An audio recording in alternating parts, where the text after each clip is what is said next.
mengetahui harapan-harapan dari negara Timur Tengah tersebut, bagaimana menghadapi Israel, bagaimana menghadapi Amerika Serikat, dan juga mencegah terjadinya konflik-konflik akibat penyelesaian yang tidak diselesaikan. Dalam lawatan ke Amerika Serikat, Presiden Prabowo akan berpidato dalam sesi debat umum pada sidang ke-80 Majelis Umum PBB. Prabowo juga dijadwalkan melakukan pertemuan bilateral dengan sejumlah pemimpin dunia. Kehadiran Prabowo ini, saudara, menegaskan komitmen Indonesia untuk terus berkontribusi aktif dalam upaya menjaga perdamaian, memperkuat kerjasama global, serta memperjuangkan kepentingan nasional di tingkat dunia.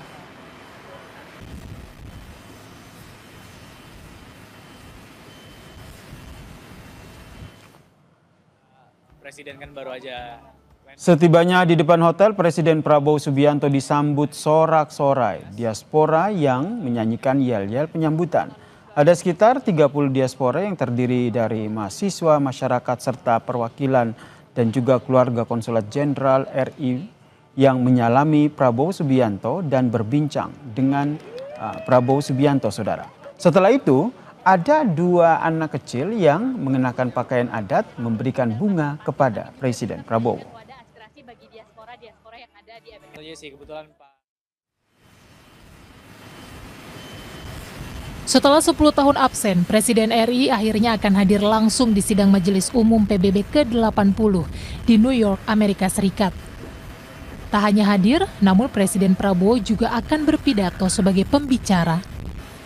Menteri Luar Negeri Sugiono mengatakan, dalam sidang Majelis Umum itu, Prabowo akan diberikan kesempatan sebagai pembicara ketiga setelah Presiden Brazil dan Presiden Amerika Serikat Donald Trump.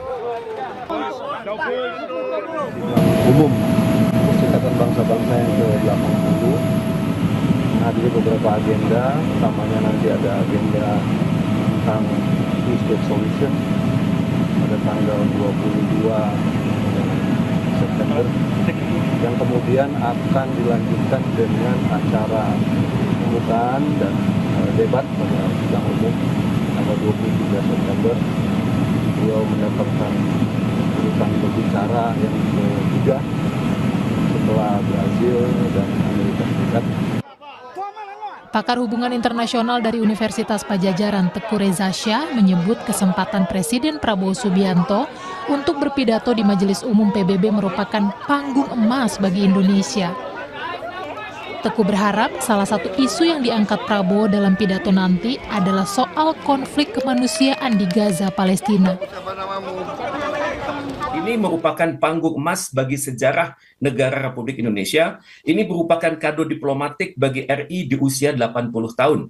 Kemudian ini akan berbicara banyak sekali Pak Prabowo ini. Beliau berbicara dalam kapasitas sebagai Presiden Republik Indonesia, beliau berbicara sebagai pendiri ASEAN, berbicara sebagai pendiri gerakan non-blok, sudah mengetahui harapan-harapan dari negara Timur Tengah tersebut, bagaimana menghadapi Israel, bagaimana menghadapi Amerika Serikat, dan juga mencegah terjadinya konflik-konflik akibat penyelesaian yang tidak diselesaikan, tapi juga akibat keras kepalanya Israel yang mencoba melakukan serangan preemptive strike terhadap pihak-pihak yang diduga bersimpati kepada negara Palestina.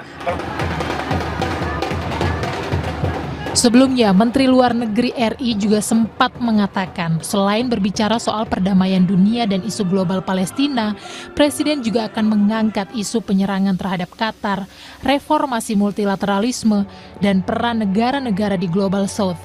Presiden juga akan mengenalkan Astacita ke panggung dunia.